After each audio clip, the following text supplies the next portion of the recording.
I fail to see how doing that kind of method somehow redeems the fight. I remember all the morons who commented on my first no merchant, no damage, professional difficulty video of Sadler, and they're like, oh, you're using exploits, you're bad at the game. I fail to see how this is any better, honestly. It's still an unimaginative, uninspired, bare bones, repetitive fight, if you want to call it that, and you're avoiding one move, sometimes two moves or three moves. But the slam that he does is the only one that really gives him a lot of recovery, although I decided to take some risks here and there. And then a lot of his moves have really bad hitboxes. I got screwed by a couple of them. And then you have to waste time dealing with those Navisadors. You just gotta use your pistol or your submachine gun in order to dispatch them, and then sit through Leon's really slow reloading, because he's the slowest Resident Evil character ever in terms of his running speed and his reload speed. All to justify the merchant. I mean, I just don't understand how this somehow makes the fight better. This is still less creative, less interesting, and less impressive than Resident Evil 4 OG's version of Sadler. And the music and the voice acting are still very bad for Sadler. That's why I still have them off.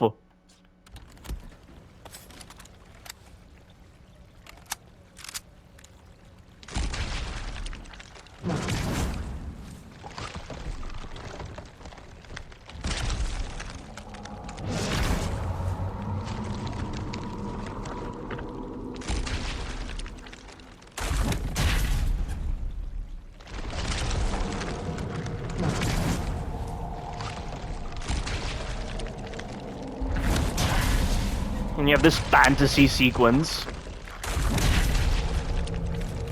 I still don't understand how this is in a Las Plagas Resident Evil game in the real world.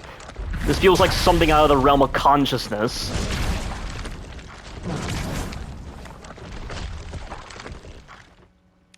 I mean, what is this? What am I playing right now? What an absolute joke!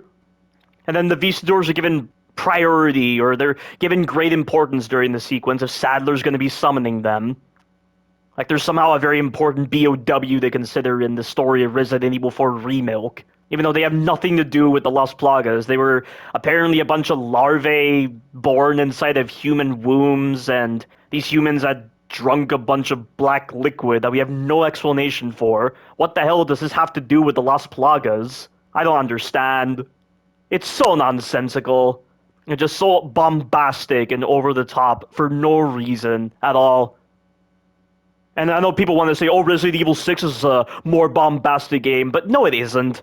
So what if Simmons can transform into a big dinosaur and a big fly? I still feel like that is proper justification with a virus. And the fact that Newer Umbrella salvaged, or rather they extracted like a lot of DNA samples from underneath the ocean, like at deep sea level.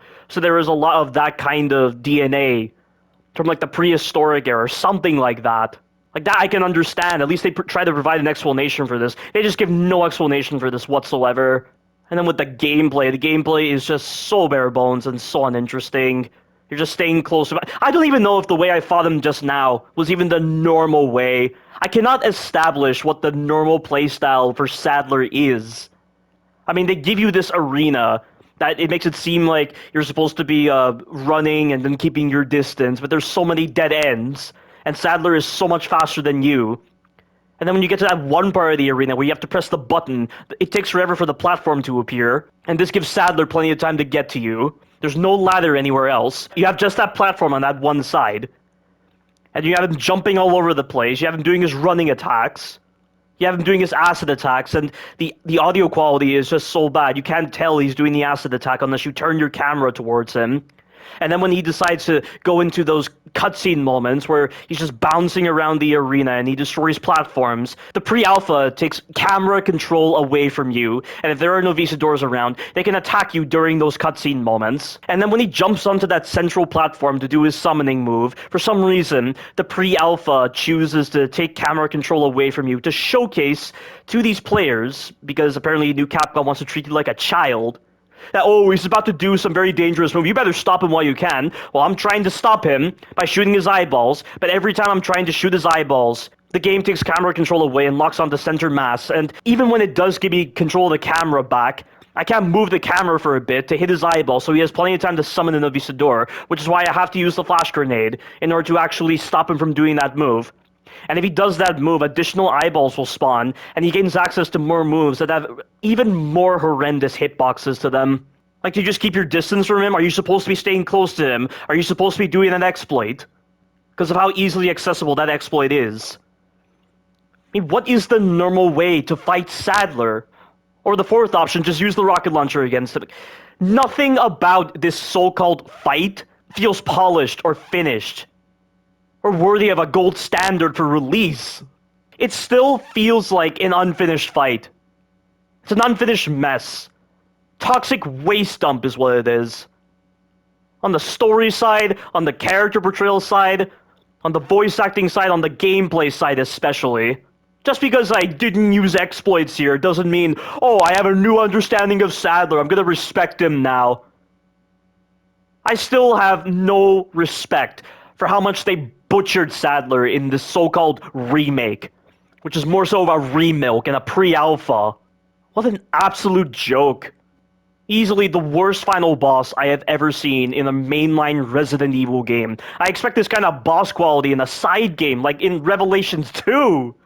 Alex Wesker was a horrible fight, but only because it was a very mundane, stale, repetitive, simplistic, unfinished fight, and it really felt like Alex Wesker's AI was unfinished in a lot of parts. But that's what I'm expecting from a Gaiden/side game, not from a mainline Resident Evil title. And as much as Simmons in this fly form in Resident Evil 6 has problems with its hitboxes, at least you're doing more interesting things than what you're doing here. At least you're using your incendiary grenades to destroy his arms. At least you're hitting his weak spots, you're using the lightning rod, you're dealing with the zombies. But there is just no creativity here whatsoever. More creativity was shown with Sadler's fight in the original version of Resident Evil 4. With the way you stunned him, with the way you use your grenades, you use the environment, you use your pistol shots, your shotgun shots, your other weapons to damage his eyeballs and stun him, and it actually goes to show what a weak point is. At least the weak points on Sadler live up to the expectation of being a weak point. This guy doesn't even flinch when you hit his weak spots. He only flinches when you destroy them, and that's it. And then you have the other Navisadors everywhere, and at least they die from one shot. But when you have so many of them when he does that summoning move, it's so stupid. I just cannot grasp anything with what this so-called final boss fight is. I do not understand the designs here. I don't understand what the developers were thinking. It just feels like a mess of mentality. So it really does. And that's why it's just impossible to establish the right baseline playstyle for how they want you to approach Sadler. It just doesn't make any sense at all. And even though I did showcase that I already understand how to fight Sadler without exploits, I don't find the incentive to do this. I'd still find more incentive to do the exploits to make this fight less awkward than doing this. And you know all the toxic people that are going to comment on this video are still going to come up with the most ridiculous excuses ever for why I'm supposedly the bad guy here. Or that I'm somehow bad at the game. Oh, it has everything to do with my crappy aiming and the like. Yeah, sure, it has nothing to do with the focus reticle system, it has nothing to do with the sway on your weaponry, it has nothing to do with the projectile-based nature to the bullets, because for some reason they're not hit-scan-based rather than projectile-based, and you're just gonna ignore all those factors together and somehow say, oh, it's because I'm terrible at shooting, apparently. Oh, I'm just nitpicky, oh, I have high expectations. Oh, I'm sorry, a properly functional creative fight is an exceedingly high expectation? That's what you're considering to be exceedingly high? Because I'm embracing a mentality that's normal? Are you kidding me, guys? What an absolute joke. And those toxic people just wonder why I still play this pre-alpha. Because as long as they keep saying the stupid things that they're saying, I'm not gonna stop playing this pre-alpha and showcasing how bad it is. I do not want the landscape of Resident Evil 4 critique to be entirely saturated with overall positivity. For the stupidest reasons ever. I have to balance that out. It's my duty as a Resident Evil player. A true Resident Evil player, unlike these other toxic people who dare take the name of Resident Evil in vain and consider themselves to be better than me somehow. So what if you're good at the game? Although you don't exactly have the video proof to show that you're actually good at the game. I don't give a fuck if you're good at the game or not, if you don't have the mentality for it. Having a good mentality, actually analyzing the game deeply, is far more meaningful, and it means so much more than just simply being good at a game. Because if you have the stupid mindset that you have, you're just completely invalidating your so-called good playstyle. What a fucking joke. What an absolute joke it is with these fucking morons. But enough of this little rant. I'll just end the video right here.